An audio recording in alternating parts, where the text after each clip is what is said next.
5 buwan na ang nakalilipas mula nang mapadpad kami ng kaibigan kong si Raul sa islang yon. Ang Isla Hubad.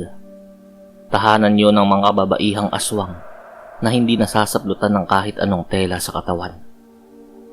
Magaganda ang mga kababaihang yon, lalo na ang kanilang balangkinitang pangangatawan na tila palaging nag-aanyaya sa sino mang lalaking maliligaw sa isla.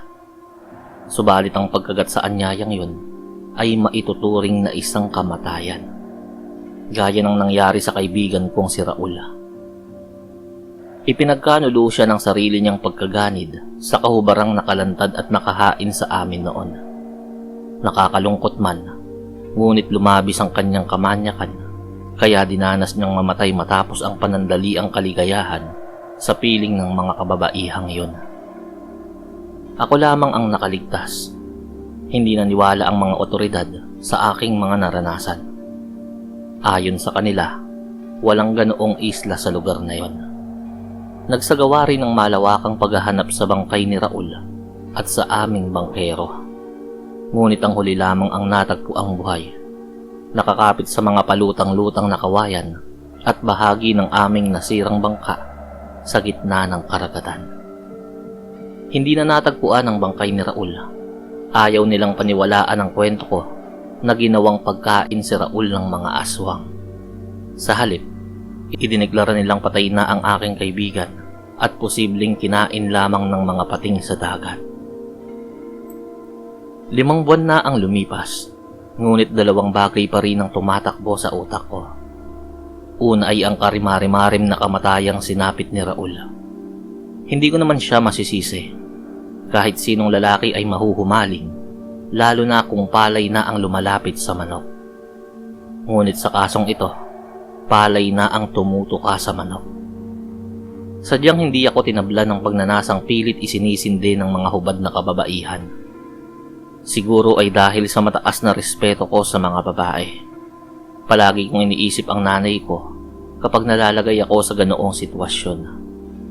Kapag lumalapit na ang tuksong pilit nagpapahina sa aking paninindigan, ang pag-aalala sa kanya ang nagpapatatag sa akin. Bunga lamang kasi ako ng kawalangyaan ng aking ama sa kaawa-awa kong ina. Hindi yun inilihim ni nanay sa akin. May mga pagkakataong binabangungot pa rin siya sa ginawa ni tatay. Pero nagpapasalamat siya dahil lumaki akong hindi katulad ng aking ama. Bagaman may naunang pamilya si tatay, naging matulungin naman siya sa amin pagdating sa pinansyal na usapin. Sa kanya galing ang tinitirhan naming bahay at ang negosyong pinapatakbo namin ni nanay.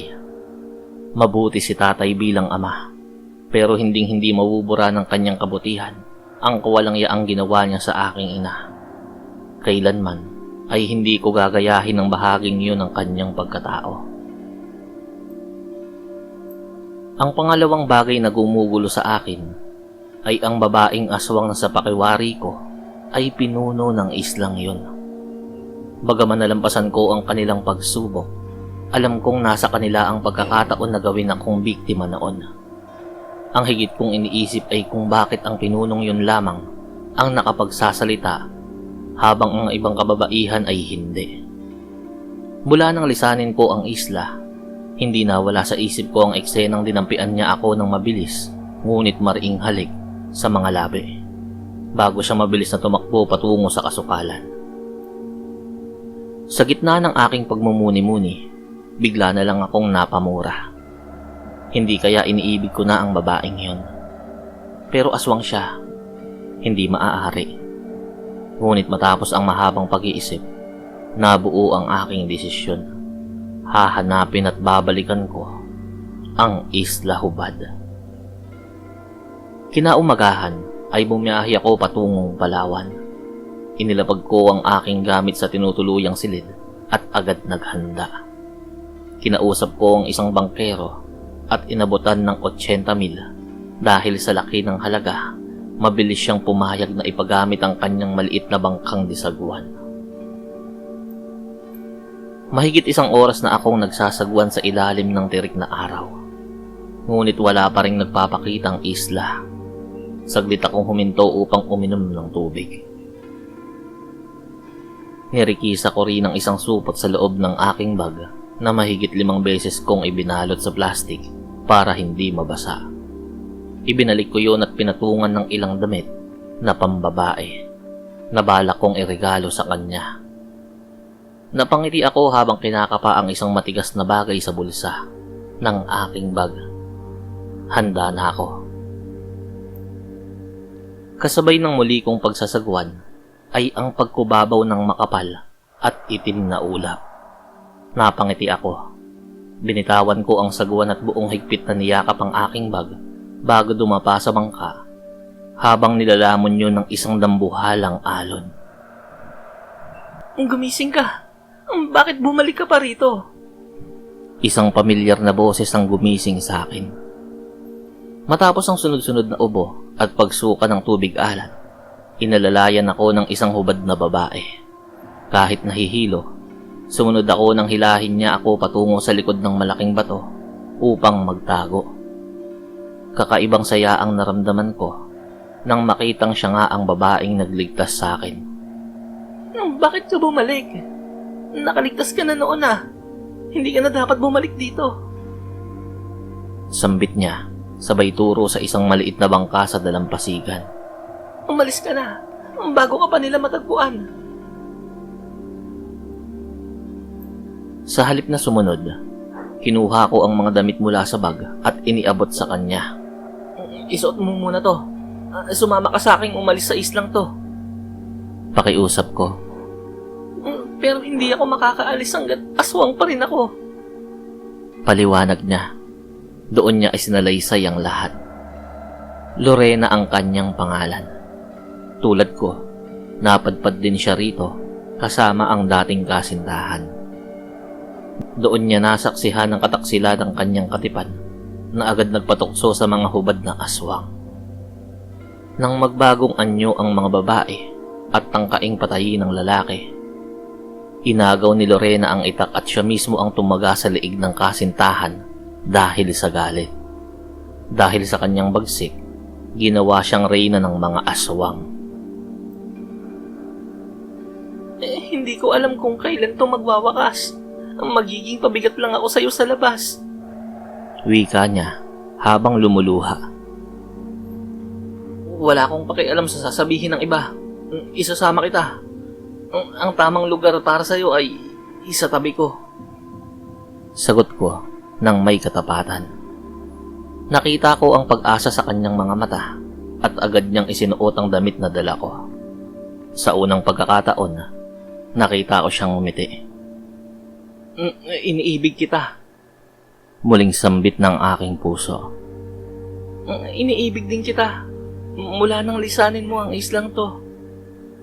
Tugon niya. Pinagsaluhan namin ng isang matamis na halik, ngunit naputol yun ng isa-isang sumulpot ang hubad na kababaihan. Nagsimulang tumubo ang makakapal na balahibo sa kanilang mga katawan. Inilabas ko ang plastik ng asin mula sa aking bag at isinaboy ito sa kanila. Napapaatras sila, ngunit mabilis na ubos ang aking dala. Inilabas ko ang aking punyal, handang lumaban hanggang kamatayan. Napansin kong nanginginig si Lorena. Hindi ako makakapagbagong anyo. Hindi na ako aswang. Sambit niya na may halong takot. Dahil sa pag-ibig, nawala ang kanyang sumpa, ngunit nawala rin ang kanyang lakas. Mabilis siyang sinunggaban ng mga halimaw. Tinangka ko siyang iligtas, ngunit maging ako ay nakuha rin ng iba pang aswang. Sabihin mong hindi mo ako iniibig. Bilisan mo. Sigaw ni Lorena habang nagpupumiglas. Magtiwala ka sa akin. Sige na, ito lang ang tanging paraan eh. Kahit masakit, ibinigay ko ang aking tiwala. Lorena, hindi kita mahal. Hindi kita iniibig. Matapos kong bigkasin yun, mabilis na nagbagong anyo si Lorena. Muling tumubo ang mga balahibo at binitawan siya ng mga aswang. Lumapit siya sa akin at hinablot ang aking damit. Huwag ka nang babalik dito, mahal ko. Masaya na akong iniibig mo ko. Bulong niya sa anyong halimaw bago ako buong lakas na inihagis patungo sa dalampasigan malapit sa bangka. Nakita ko kung paano niya nilaslas ang leeg ng dalawang halimaw na humahawak sa akin kanina. Tumakas ka na! Kaligayahan ko ang mabuhay ka! Sigaw niya habang nakikipagbuno sa kawan ng mga aswang. Agad akong sumakay sa bangka at nagsagwan ng mabilis. Habang papalayo, halos madurog ang puso ko nang makitang pinagtutulungan si Lorena ng mga halimaw. Bumagsak siya sa buhanginan at pinagsaluhan nila ang kanyang katawan. Wala na ang babaeng nagturo sa akin kung paano magmahal. Wala na si Lorena. Wala na ring dahilan para muling bumalik sa Isla Hubad.